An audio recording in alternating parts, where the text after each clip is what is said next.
Pues bienvenido a otra charla, otra conferencia sobre la práctica meditativa. En este caso vamos a hablar sobre el miedo y cómo superar el miedo.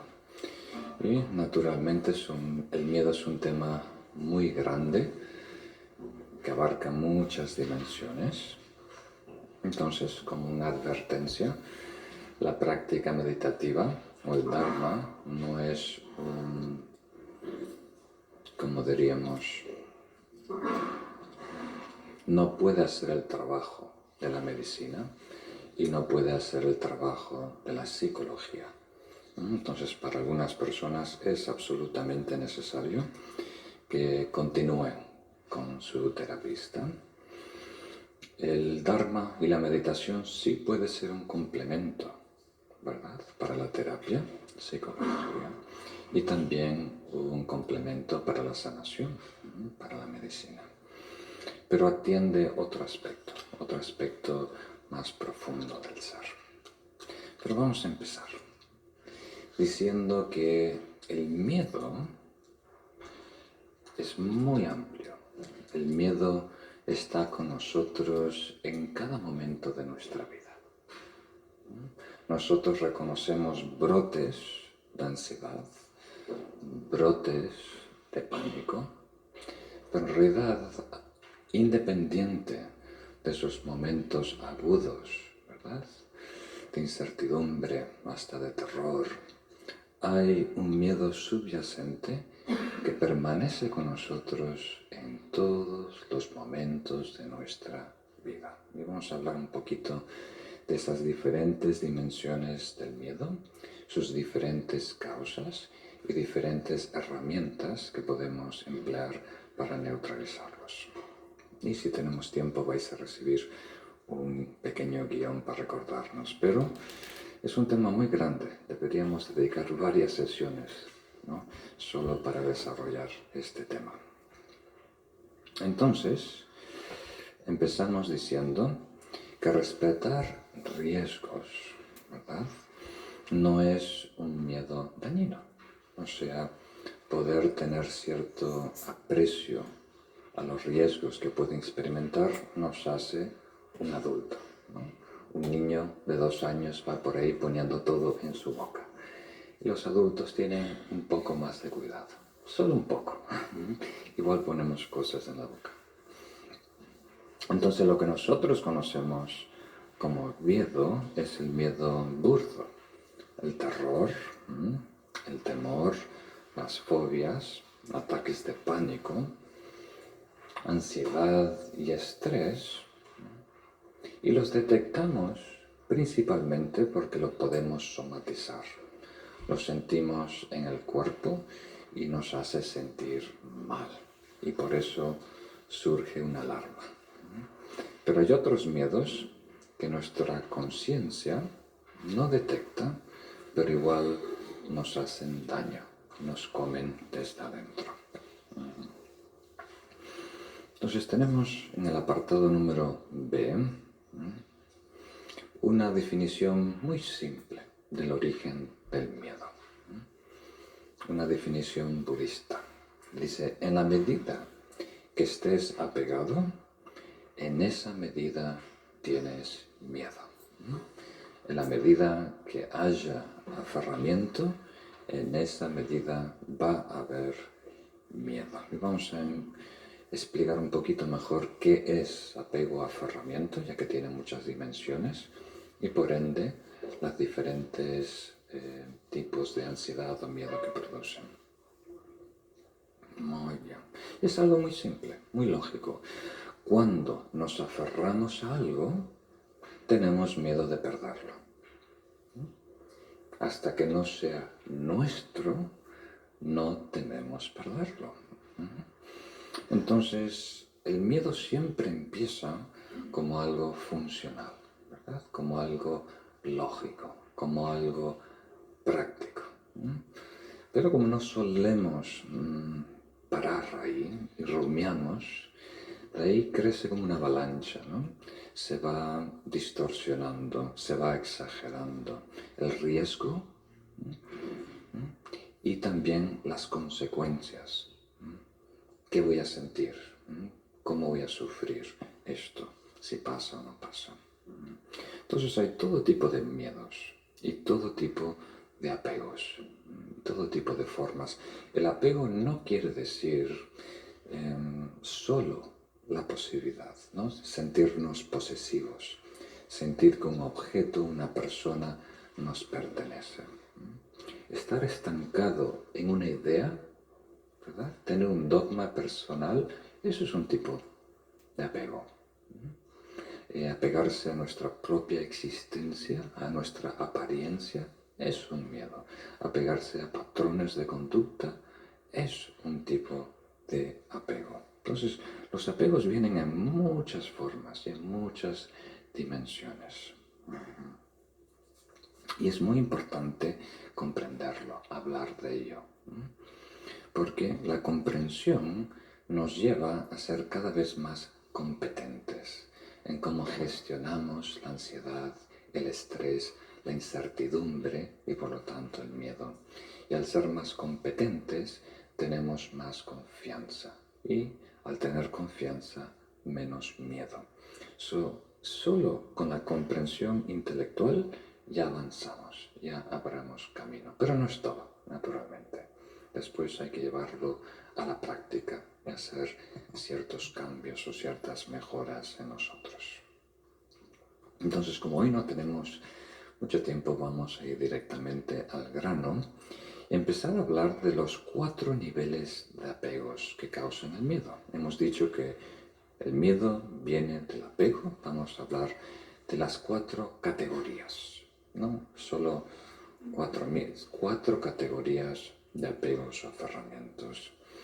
Y si hay alguna persona ahora que nos está viendo de Guatemala o de Perú o de Estados Unidos que piensa que esto es una innovación de la Marinchen, no me estoy basando esta presentación en lo que son los textos clásicos del Buda Dharma, ¿no? Los maestros tibetanos, indios y el propio Buda. Solo que la presentación es un poco ajustada a vosotros, ¿no? Yo sé que muchas personas que no han leído sobre la filosofía budista están participando y escuchando, entonces trato de desglosar estas enseñanzas en un vocabulario más fácil de comprender. Entonces, este punto en particular viene de Manjushri, el Buda de la sabiduría, en donde él resume todo el desarrollo espiritual en 4 puntos. Los define como apegos. El propósito del desarrollo personal o espiritual es liberarnos de estos 4 categorías de dharma. Tenemos muchos términos que definir, pero los voy a definir. El tercero, si estás apegado a tu propio propósito, no tienes bodhicitta, el corazón iluminado. Y el último, si surge aferramiento, no tienes la verdad, ¿no? Literalmente dice, no tienes la visión correcta de la realidad. Y aquí, tratando de desglosar esta enseñanza y hacerla más accesible, empezamos marcha atrás con la verdad. El aferramiento a la verdad quiere decir aferramiento a la existencia. Aferramiento a la existencia. Y esto lo podemos ver en un contexto macro o micro, ¿no? Vamos a ver el macro, que es el que describe el Buda de la sabiduría. O sea, el primer problema viene con cristalizar el ego. Cristalizar el aspecto subjetivo del ser. Crear una falsa dualidad. Entonces, cuando cristalizamos ese ego, cuando nos aferramos al ser, por decirlo así, eso va a crear una serie de problemas. Crea una falsa realidad, una realidad alternativa que después requiere mucho mantenimiento. Tenemos que hacer muchas cosas para compensar por esa distorsión que recién hemos fabricado. ¿Tiene sentido? Entonces, una vez que existimos. Una vez que nos aferramos a nuestra existencia individualista, eterna, independiente, después empieza el aferramiento a mi bienestar. Una vez que hemos creado el monstruo de ego, después hay que darle de comer. Hay que mantenerlo. Nos preocupa mucho nuestro bienestar. Nos convertimos obsesionados en cómo nos sentimos. Todo nos afecta, todo tiene que ver con nosotros. Y una vez que estamos sumamente preocupados sobre nuestro bienestar, naturalmente nos preocupa mucho el futuro, nuestro futuro. Y eso se llama aferramiento a la esperanza, la segunda línea de Manjushri. Cuando dice, si estás aferrado a la existencia cíclica, no tienes la renuncia, realmente es el aferramiento a la esperanza, ¿no? Que el futuro me va a hacer feliz, que la felicidad va a venir de afuera. Algo va a pasar en algún sitio, en algún lugar, que me va a hacer feliz, ¿no? Eso es un tipo de apego muy sutil. Y luego, una vez que estamos a la expectativa de lo que pasa, esperando a ser feliz, viene la última categoría de aferramiento y de apego, que es el aferramiento a los logros, a que pase algo concreto, ¿verdad? Que yo sea más famoso, que yo sea más rico, que yo sea más guapo, que yo sea ta. ¿Tiene sentido? Nos aferramos a los proyectos del ego. En términos clásicos esto se llama aferramiento a los 8 dharmas mundanos. Son las estrategias que emplea el ego para conquistar la felicidad desde afuera. Lo vamos a desglosar un poquito. Entonces, es aferramiento a logros, aferramiento a experiencias, apego a cosas y personas, y también apego al aprecio que otros tienen por nosotros. Que son dos cosas diferentes, ¿verdad? Podemos estar aferrados a alguien y después tener un problema adicional de estar aferrados o preocupados de cómo esa persona nos evalúa, nos quiere, ¿no? Nos percibe, ¿verdad? Y esas dos cosas pueden ir juntas o separadas. Muy bien. Y a nivel micro, es la misma secuencia, ¿no? Podemos usar cualquier ejemplo. Compramos un coche, ¿verdad? Y después se convierte en mi coche, ¿verdad? Y después ese coche me hará feliz. Y después ese coche me hará feliz de tal y tal manera. Me va a dar la libertad de viajar, me va a hacer lucir mejor, ¿no? Como sabéis, como diríamos, no sé si pasa en España, pero por lo menos en las películas americanas, cuando los hombres llegan a los 50 años tienen esta crisis, ¿no?, de media edad y se tienen que comprar un coche rojo descapotable, ¿no?, para compensar por la pérdida de la juventud, ¿no? Y se tienen que usar una coleta, ¿no?, atrás. Eso no quiere decir que todas las personas que se compran un coche rojo descapotable están compensando, ¿no? O que todos los hombres que usan una coleta, aunque están calvos por arriba, ¿no?, reúnen su pelo por atrás. No, que a lo mejor son artistas que simplemente son libres, ¿no? Son un espíritu bohemio, ¿no?, que están más allá de su apariencia y no sigue las modas, ¿no? Pero también puede ser un método de compensación, ¿verdad? Compensar por más pelo por aquí, por lo que falta aquí, o un coche más atractivo porque estoy un poquito más viejo, ¿no? Y compensar. Muy bien. Entonces aquí tenemos 4 niveles, ¿no? Primero algo existe, después ese algo es mío, después pienso de cómo ese algo me puede hacer feliz, ¿verdad? Esta es, primero tengo novia, después es mi novia, después cómo mi novia me va a hacer feliz, después todos los detalles de cómo, qué va a pasar y cuándo va a pasar. Y eso produce diferentes tipos de miedo, ¿verdad? Miedo a que no sea mi novia, miedo a que no me sea feliz a mí y miedo a que otros intervengan de una u otra manera, ¿no? Crea muchos problemas.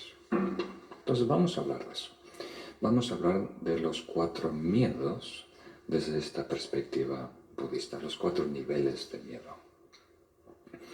Entonces, el apego a la existencia produce el miedo del vacío existencial. El miedo, que no es simplemente vacío, hueco, carencia, es una inquietud que hoy en día no detectamos, pasa por debajo del radar.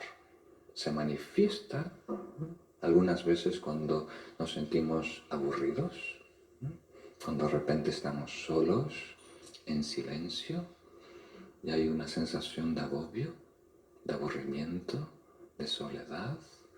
Es un tipo de miedo, es un tipo de picazón.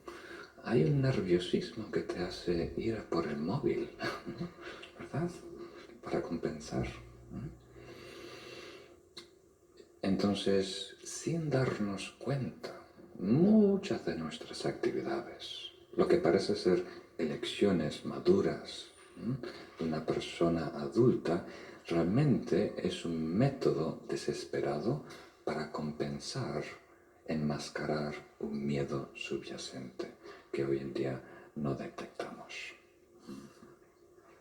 Entonces, aferramiento existencial al yo produce el vacío existencial. Aferramiento a mi bienestar, que normalmente definimos como egocentrismo, es un tipo de miedo, nerviosismo. Lo opuesto al amor. Por eso algunas personas que simplifican el miedo dicen lo opuesto del miedo es el amor, pues no están del todo equivocados, pero están hablando, refiriéndose a un aspecto del miedo, no todos.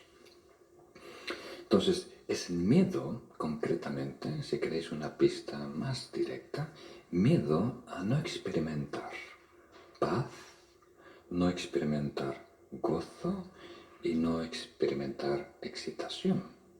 ¿Por qué? Aunque estemos descomunicados de esta mente primaria, ¿verdad? De nuestra verdadera naturaleza, la mente pristina, intuimos que somos gozo, que somos paz y, por falta de mejor palabra, excitación. Entonces hay esa necesidad de recuperar ese estado. Hay una ansia. Estamos ansiosos, esperando que algo pase. Que algo pase, que puedas sentir paz, que puedas sentir gozo y felicidad, que puedas estar excitado y vivo. Y eso nos lleva al tercer miedo, que es miedo a que no se cumpla mi esperanza, ¿no? O sea, cuando nos proyectamos al futuro, esperando que el futuro nos rescate, ¿verdad? Esperando básicamente milagros, jugando a la lotería del gordo. Estamos en noviembre. ¿Cuántos de vosotros vais a comprar ese billete de 20 euros y apostar por el gordo? Entonces, esa esperanza crea un miedo, ¿verdad? Que es el miedo a no ganar, que es alta probabilidad que no vas a ganar, ¿no? Entonces, jugar a la lotería es la desesperanza de los pobres, ¿no? Una manera para compensar que mi futuro es muy gris, y espero un milagro que me rescate, ¿no? Entonces, no solo hacemos eso con la lotería, mucha de nuestra estrategia en la vida es la lotería. Hago esto por los dados, ¿no? Es la lotería. Entonces, hay simultáneamente que no se cumpla, ¿verdad? Esa esperanza del futuro. Y después viene el miedo más concreto, más tangible, en 4 categorías, ¿no? Que a lo mejor es más fácil de comunicarles porque tenemos ejemplos en nuestra vida que podemos detectar. Los otros son un poco más místicos, ¿no? Están por debajo de la corriente de la conciencia. Entonces vamos a hablar de miedos que ya conocemos, ¿no? Y ver cómo remediarlos. Otra vez, los que estáis interesados en lo que estáis acostumbrados a recibir enseñanzas literales, ¿no? Un maestro tibetano leyendo frase por frase. Aquí se refiere a los 8 dharmas montanos, que son 4 pares, ¿no? Miedo a perder y esperar a ganar, miedo a alabanzas e ir en contra de la crítica, miedo a buscar sensaciones gratas y placenteras, ¿no? Placer y pelear contra el malestar y buscar fama, ¿no? Y pelear contra el anonimato. Entonces, el primero, miedo a perder. ¿Perder qué?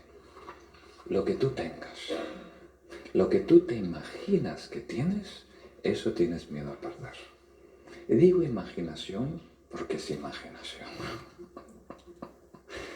Si somos muy, como diríamos, estrictos en nuestra lógica, vamos a descubrir que nuestra sangre es nuestra.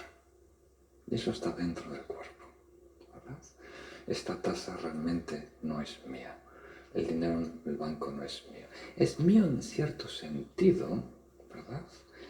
Pero no es mío de una manera funcional, ¿verdad? Pero no es mío de una manera existencial. Entonces, en la medida que tienes, en esa medida temes perder las pertenencias, riquezas, amigos, compromisos. Hay mucho miedo a los compromisos, ¿eh? En España nadie se quiere casar hoy en día. ¿Habéis visto eso? Un cambio radical en 2 décadas. ¿No? Por ejemplo, mi abuela se casó a los 20 años, mi madre se casó a los 17 años, ¿no? Y hoy en día, no sé cuál será el promedio en España, pero 35, siendo generoso. Entonces hay miedo al compromiso. Entonces aquí hay 2 listas. Uno es el miedo y el otro es el referente del miedo. Esa idea recurrente que nos obsesiona y hace aumentar el miedo. Es el combustible del miedo. ¿Tiene sentido? Porque el miedo viene de un tipo de idea. La segunda categoría de miedos así tangibles, miedo a pasarlo mal. Miedo a pasarlo mal. Pasarlo mal puede ser aburrimiento, rutina, puede ser un trabajo que no te gusta, o sea, esfuerzo, ¿no? O puede ser enfermedad, ¿no? Pasar dolores físicos o ir al dentista, ¿no? Recientemente fui yo al dentista y noto cómo ha cambiado enormemente, ¿no? Yo nací en el 72, entonces cuando yo era niño y iba al dentista, te trataban bastante, ¿cómo diríamos? De una manera muy bruta, ¿no? Como si fueras un caballo, ¿no? Te tiraban y te ponían, pero ahora son tan delicados, ¿no? Te ponen un poquito de anestesia líquida, después te voy a dar un pinchazo muy rápido, ¿viste? Ponen un pequeño pinchazo, queda un poco más anestasiado, después esperan un rato más y te ponen otro pinchazo más fuerte y no sientes nada, ¿no? Te tratan muy bien. Pero solo el hecho de escuchar el taladro, ¿no? Ya trae tantos recuerdos de mi niñez, ¿no? Cuando me estaban perforando ahí la cabeza, el cerebro. Solo escuchar ese taladro ya. Pero he notado que he progresado en mi meditación estos años, porque cuando estaba en el dentista solo se puso tenso mi dedo gordo del pie. Cuando era niño se ponía tenso todo el cuerpo, todo estresado, está sudando, ¿no? Cuando el taladro estaba en otra persona, ¿no? Ya cuando estaba en la sala de espera. Pero ahora solo el dedo gordo, tengo que trabajar un poco más. El tercero es miedo a ser despreciado. Eso es importante. Hay un temor de hacer el ridículo en público, de quedar mal, de pasar vergüenza, de que alguien te critique, ¿no? O el miedo de envejecer, ¿no? Que alguien ya no te quiera, ¿no? Por ejemplo, si eres un actor de cine, hay tanto miedo al envejecer, ¿no? Hay tanta presión para tener cirugía estética, ¿no? Cuando hacer un lifting, ¿no? Porque ese se convierte en el referente de ese miedo. Porque si no tengo esta experiencia, no voy a ser apreciado, no voy a ser aceptado, no voy a ser querido, ¿no? Y puedo perder, ¿no? O miedo a ser despedido de un trabajo, que alguien no te valore, no te invite, ya no sea su amigo, su compañero y demás. El cuarto tipo de miedo es miedo a ser ignorado. Es un poquito diferente a ser despreciado. Aquí el referente es el estatus, perder nuestro estatus, nuestro título, nuestra posición, nuestra reputación, ¿verdad? Y eso para algunas personas le afecta mucho. Entonces suele ser que dependiendo nuestro temperamento, uno de estos miedos nos afecta más que a otros. Suele ser que cada uno de nosotros tengamos un poquito de todo, pero hay uno que se destaca, un punto débil, ¿no? Hay personas que se resientan o temen o son más ansiosas por perder las pertenencias, otros por sentirse mal, por pasar un mal momento, por estar agobiados, otros por ser, como diríamos, descartados o maltratados por la tribu, ¿no? Y otros simplemente por perder la atención de los demás, que otros no te den la atención que tú necesitas. Entonces lo importante es detectar en dónde estamos apostando nuestra felicidad, ¿verdad? Porque se trata de eso. En dónde pensamos que surge, que viene, cuál es la fuente de nuestra felicidad. Y ahí invertimos nuestra energía, nuestras expectativas, nuestras esperanzas, y ahí viene el miedo. Entonces, muchas veces estamos preocupados cuando sentimos miedo, ansiedad, estrés, pánico, pero deberíamos preocuparnos más, dicen los maestros, por las causas y condiciones de ese miedo, ¿verdad? Lo que produce ese miedo. O sea, deberíamos trabajar a nivel preventivo, no estar apagando incendios, sino prevenir incendios, ¿no? Entonces, pregúntate, ¿en dónde espero, de dónde espero que venga mi felicidad? ¿Es un español correcto? ¿De dónde espero que venga mi felicidad? Y algunas veces en nuestra mente nos hacemos trampa. Nos decimos lo que queremos escuchar, lo que nos hace quedar bien con el espejo. Entonces muchas veces si queremos descubrir realmente cuál es ese foco de atracción, ¿no? Tenemos que ver qué realmente hacemos, en dónde estamos invirtiendo nuestro tiempo, nuestra energía y nuestro dinero, ¿verdad? Si te preguntas, ¿en dónde invierto mi tiempo? ¿En dónde invierto mi energía? ¿Y en dónde invierto mi dinero? Ahí ves lo que tú valoras. Y lo valoras seguramente porque tiene algo que ofrecerte para ti, un tipo de felicidad. ¿Tiene sentido? Muy bien. Entonces, solo con detectar eso es un gran avance. Ya nos prevenimos. Ahora, en la próxima página, vamos a hablar un poquito de los métodos correctivos, ¿no? Cómo sanar, cómo purificar, y más que nada, cómo prevenir el estrés, la ansiedad y los diferentes niveles de miedo. Entonces, el Dharma, el budismo, tiene 4 familias de estrategias principales. Las técnicas, meditaciones, yogas, disciplinas, se pueden categorizar, agrupar en 4 familias, ¿no? Y voy a usar la palabra cultivar, ¿no? Para que os sorprenda un poquito.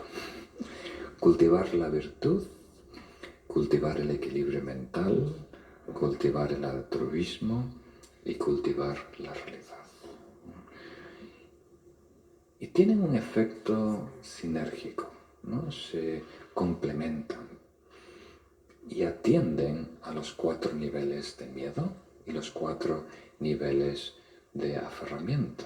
Pero a la vez, cada una de estas estrategias o prácticas o meditaciones se enfoca en desmantelar y neutralizar particularmente un tipo de apego, de aferramiento. ¿Tiene sentido? ¿Me estoy explicando bien? Es difícil porque estamos tratando en poquito tiempo de abarcar mucho. Entonces, vamos a ir un poquito en marcha atrás, ¿verdad? Porque dijimos que el problema empieza con existencialismo, después, o sea, egocentrismo, después estados aflictivos de emociones y después conducta tóxica, ¿no? O sea, planes, estrategias para lograr cosas, ¿no? Conquistas y demás. Y ahora vamos a la inversa, de lo burdo a lo sutil. Y empezamos con la virtud, desarrollar la virtud. Algo simple que podemos empezar a trabajar ya es la generosidad. La generosidad es una de las mejores maneras de reducir el miedo. Porque, acordamos, miedo es miedo a perder. Perder mucho tipo de cosas, perder experiencia, perder objetos, perder a ti, perder tu futuro, pero es perder. Y la generosidad va directamente en contra a esa actitud de pobreza espiritual, de perder, una tacañería espiritual. Entonces adoptamos esta actitud valiente en donde, como diríamos, desarrollamos abundancia en nuestra vida, la energía de abundancia, en donde estamos dispuestos, abiertos a compartir todo lo que tengamos. Porque el egocentrismo por naturaleza es tacaño, ¿no? Tiene una mentalidad pobre, de escasez, ¿no? Entonces, para contrarrestarlo tenemos que tener la actitud opuesta. No sé lo que tengo, pero lo que tenga lo voy a compartir. Lo abro mi corazón, abro mi vida a los demás. Estoy dispuesto. Si yo puedo compartir algo, lo voy a presentar, lo voy a, como diríamos, me voy a predisponer para ser útil y servicial. Y no tiene necesariamente que ser con dinero si no tienes dinero. Compartir tu tiempo es muy valioso. Compartir tu experiencia y sabiduría es muy valioso. Hay personas, por ejemplo, que se jubilan y después dedican su experiencia y sabiduría en organizaciones sin fines de lucro, ¿no? Por ejemplo, en Estados Unidos, mi padre tiene un amigo que fue el presidente de un hospital, ¿no? Toda su vida estuvo manejando un hospital y ahora trabaja para una ONG, ¿no? Que rinde servicios, como diríamos, de clínicas portátiles, ¿no? Que viajan en comunidades muy, muy pobres. Entonces, desarrollamos una misión en nuestra vida de ser generosos. Y la generosidad es una predisposición interna, ¿verdad? Que está atenta a lo que puede ser útil y beneficioso para los demás, ¿no? Y después respaldamos esa generosidad, esa actitud interna con pequeños gestos. Cada día que hagamos 2 o 3, si queréis a nivel tradicional hablamos de 4 pequeños gestos de amabilidad o generosidad hacia otros.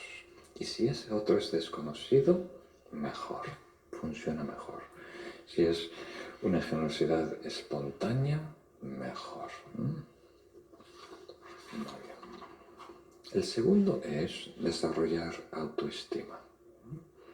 Este es un tema muy importante porque la carencia de autoestima, o sea, baja autoestima o el autodesprecio, crea muchos problemas. Para compensar por esa baja autoestima, tenemos que ser orgullosos. Tenemos que, ¿cómo diríamos?, recibir la confirmación de otros que yo valgo, que yo sirvo, que yo puedo. Y eso cuesta mucha energía, muchos desgastes y muchas relaciones, ¿no? Comprobar tu valor y tu capacidad tratando de conquistar, ¿no?, el aprecio de otros. Es un desgaste horrible y crea tantos problemas. Lo veo constantemente, ¿no?, en el budismo y fuera del budismo. Es una epidemia. La baja autoestima causa tanto daño. Entonces, tenemos que trabajar la autoestima. Si queréis saber cómo, hay un curso en línea en donde describimos un poquito de ello. El capítulo del entusiasmo de Shantideva habla de algunas herramientas para desarrollar una autoestima espiritual. Después vamos a la segunda clase o categoría de meditación o estrategia, que le llamamos equilibrio mental, ¿no? En sánscrito shamatha, en tibetano shine. Básicamente queremos lograr equilibrio, un estado meditativo, que no quiere decir un estado especial, un estado místico, un estado extraordinario. Simplemente queremos recuperar el estado natural de la mente, que hoy se ve interrumpido, bloqueado, agitado por estados aflictivos dentro de nosotros.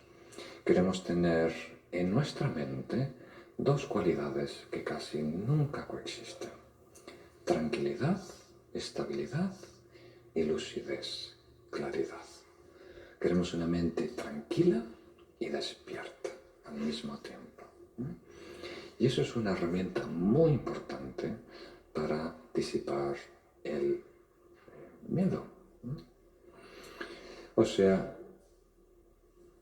de todos los elementos que nos hacen resilientes, a lo mejor la atención y el equilibrio mental es el más poderoso. Solo con desarrollar, adueñarnos del presente, ¿verdad?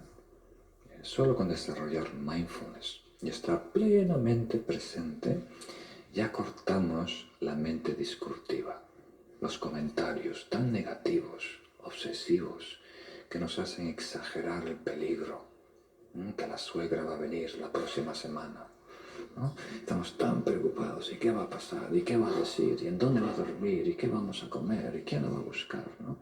Se convierte en un gran drama. Entonces, simplemente con adueñarnos del presente, ya cortamos toda esa obsesión que viene más adelante. Entonces, para empezar, ¿no?, aquí 2 consejos breves para empezar a armar camino.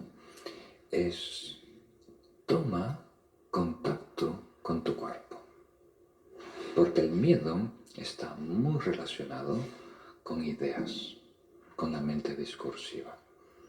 Y una de las estrategias que mencionan los maestros, en vez de pensar, siente el cuerpo, ¿no? Hasta haz movimiento, ejercicio, Siente los pies en la arena, caminando en la playa. Respira profundo, llena los pulmones, toma conciencia del cuerpo y los músculos y la piel, ¿no? Y la brisa del aire. Eso es tan importante, regresar al aquí y ahora, tomar contacto con la realidad y el presente. Y una vez que tienes acceso a la dimensión táctil del cuerpo, después la vas refinando, enfocándote cada vez más en la respiración burda y respiración sutil. Si queréis lo podemos hacer más adelante. Nos quedan 2 meditaciones más, o 2 categorías de meditaciones, antes de ver vuestras preguntas y dudas. Y si estáis interesados, hablaremos de esto en más detalle en el futuro.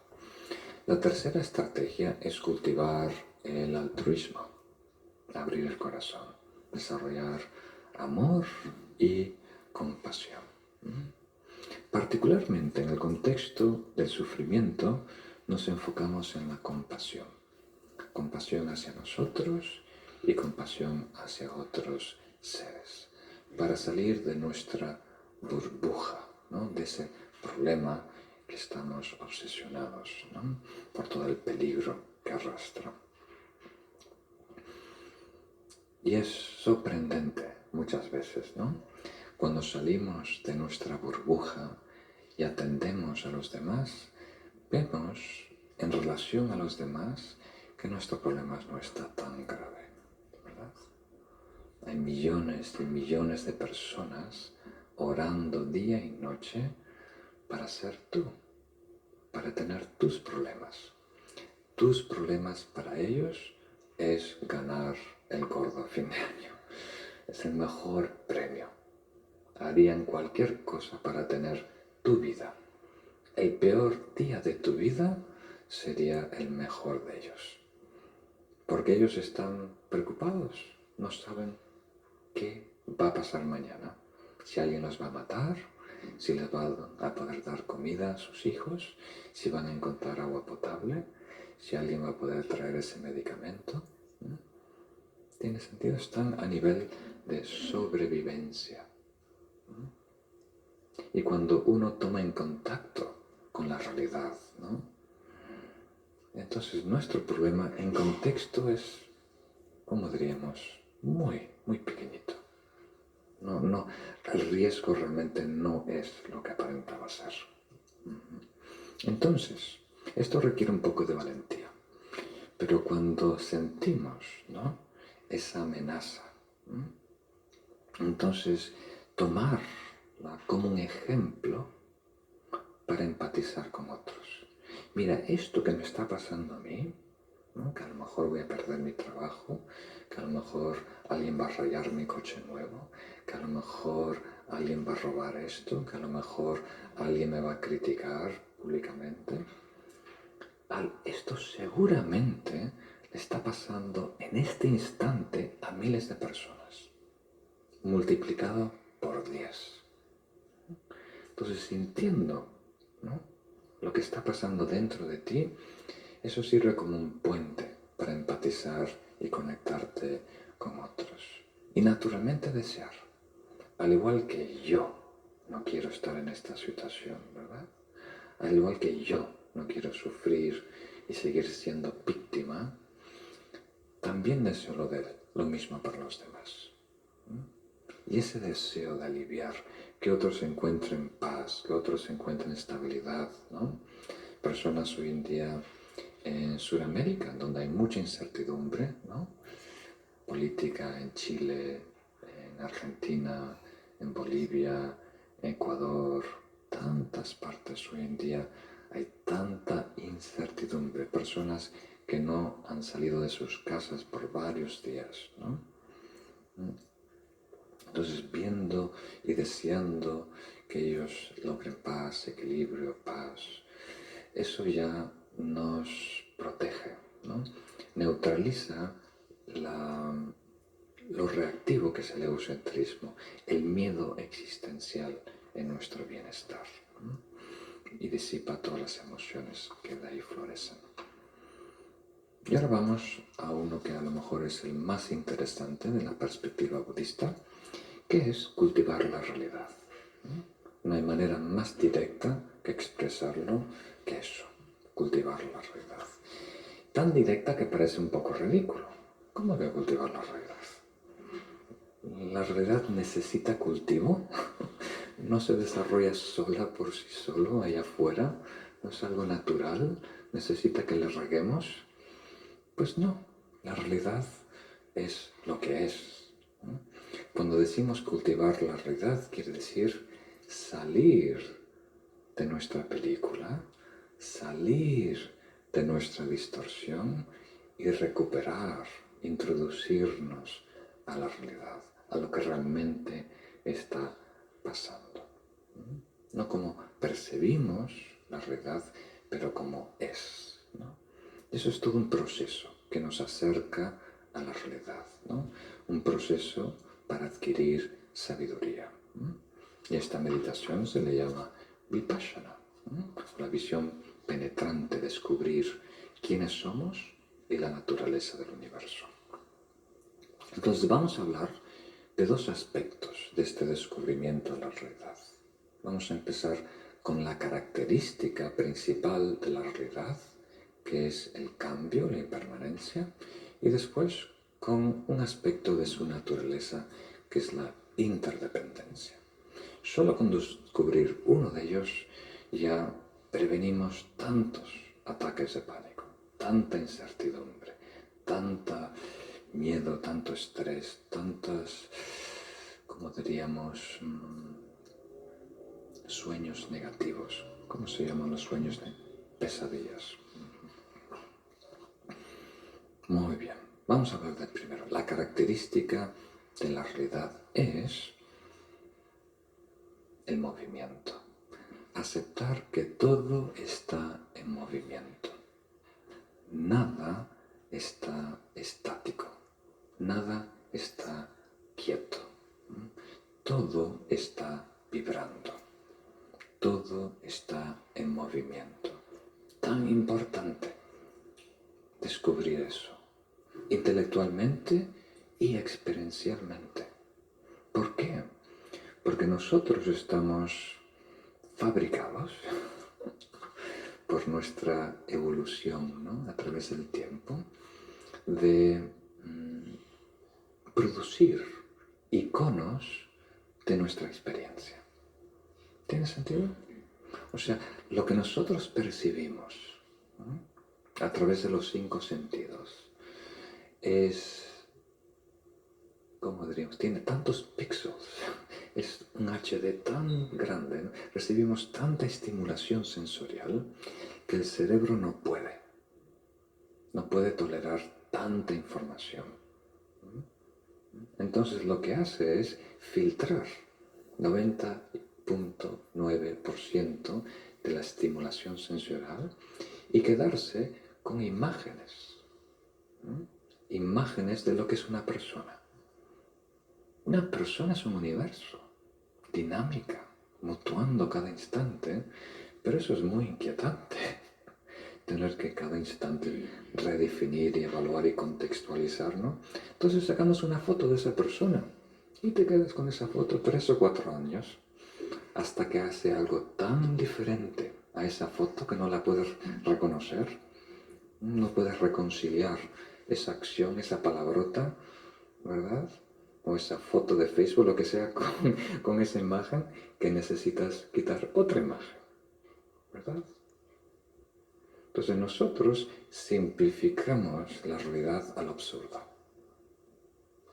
Vivimos tomando una fotito aquí, una fotito aquí. El Dharma es esto. Meditación es esto. Mis suegros son esto. Porque hablo siempre de los suegros, no sé. No tengo suegros, ¿no? Soy un monje. Muy bien. Entonces, el primer paso es: no hay nada que sea estático. Y el segundo es: no podemos controlar el tiempo. O sea, no podemos estar en control de cómo cambian las cosas. cómo cambian las personas, cómo salen las elecciones. En España dentro de poco hay elecciones. No estamos en control de todos los sucesos, ¿verdad? Apenas estamos en control de nosotros mismos. Podemos elegir un poquito cuando vamos al baño, pero no del todo, ¿verdad? Hay como un margen. Hay una oportunidad de media hora en donde puedes ir al baño si no tienes que usar pañales. ¿No? O sea, podemos elegir un poquito, pero no del todo. Y después, la actitud que hay que tener es ver el cambio como un juego. En vez de ser una amenaza, debería ser algo divertido. Imagínate si no hay cambio. Qué aburrido sería ese mundo tan predecible, donde las personas no cambian, donde desayunas lo mismo todos los días, escuchas la misma canción todos los días. ¿No? ¿Habéis visto esa película que se repite el mismo día, el mismo día, el mismo día, ¿no? La misma canción, la misma canción? Imagínate ese mundo, qué tortura, ¿no?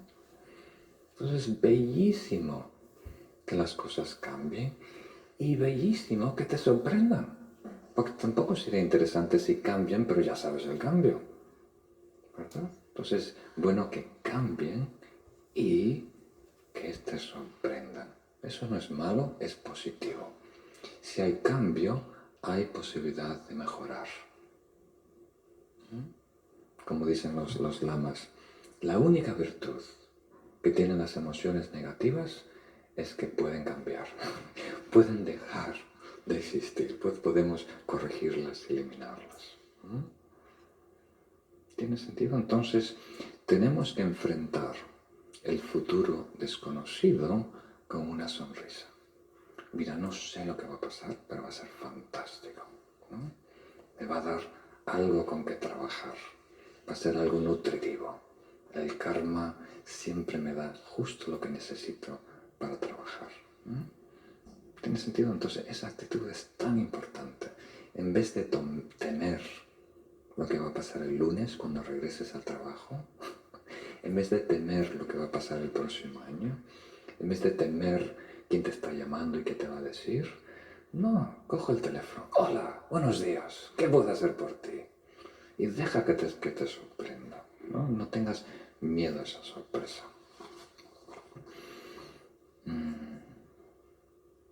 Y ahora vamos al tema un poco más delicado, que es la interdependencia. Vamos a explicarlo de esta manera, a ver si funciona. Las nociones de nacimiento y muerte no concuerdan con la realidad. Entonces es un puente de la impermanencia a la interdependencia. Las nociones de vida y muerte no concuerdan con la realidad. ¿Por qué? Porque no surgimos de la nada para ser algo.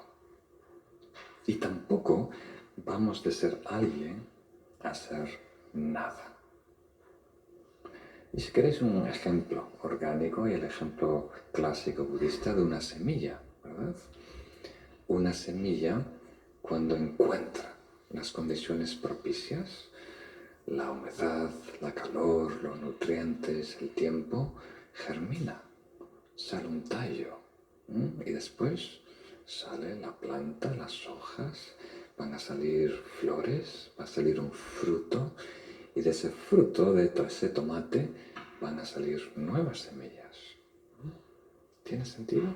Y después, si es allá afuera en el campo, ese tomate cae o lo come un pájaro, el pájaro va al baño en otro terreno y esa semilla otra vez germina. ¿Tiene sentido?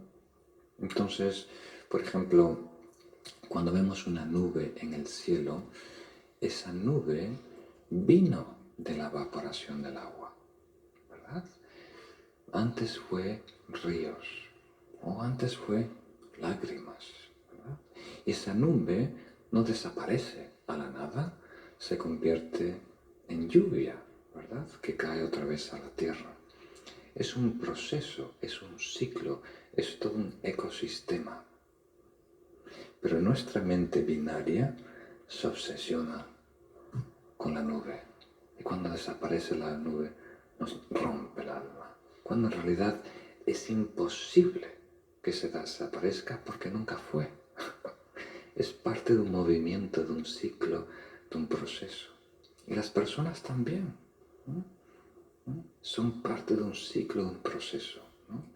Nacen de esta vida, pero vienen de otras, ¿no? Y arrastran sus experiencias, su karma, sus tendencias, viven, cambian, adolescente, adulto, mayor, tercera edad, otra vez regresa su cuerpo, otra vez a la tierra, y su continuo florece de otra manera, en otras vidas. No hay nada estático. Lo que crea la vida y la muerte es nuestra mente, nuestro concepto. Que de repente la semilla tiene una membrana y de ahí aparece un tallo. Y decimos, ahí, ya murió la semilla. Esto no es semilla, esto es planta. ¿Quién dice? Nuestra mente conceptual, que no puede, no tolera ese ciclo dinámico. Quiere dividirlo todos en fotogramas, para que esté cuadriculado, para que esté bien archivado en nuestra mente conceptual. ¿Tiene sentido? Entonces, descubrir eso es tan poderoso. Esto no solo lo ha hecho el Buda, todos los grandes maestros. Descubrir la interdependencia de los fenómenos, de la realidad, de las personas, de las cosas, y la interdependencia de cómo nosotros interactuamos, ¿no? Como somos coproductores, ¿se dice así? Coproductores de lo que experimentamos, eso es tan valioso.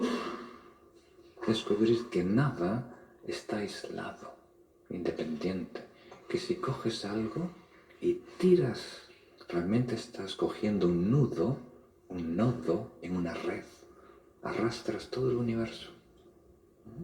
Si coges un grano de arroz, esto existe solo porque hubo una planta de arroz, lluvia y tierras, y alguien que la cultivó, y alguien que la transportó, y alguien que la plantó, y alguien que la puso. Ahí todo el universo está colaborando, participando, existe dentro de este grano de arroz. Y eso ayuda a disipar el miedo, porque el miedo solo existe si pensamos que el grano de arroz es aislado, que la persona es aislada, que el coche es aislado, único, exclusivo, independiente. Pero si es parte de una realidad, un ciclo, un ecosistema, ¿no? Interdependiente, que incluye todo el universo, no, imposible tener miedo. Entonces, la manera más poderosa de eliminar el miedo es acercarnos a la visión, a la percepción de la realidad y descubrir esta dimensión tan profunda de la realidad, la interdependencia de todo lo que es vida, de todas las cosas, ya desmantela todas las películas de terror que armamos. Muy poderoso, muy valioso.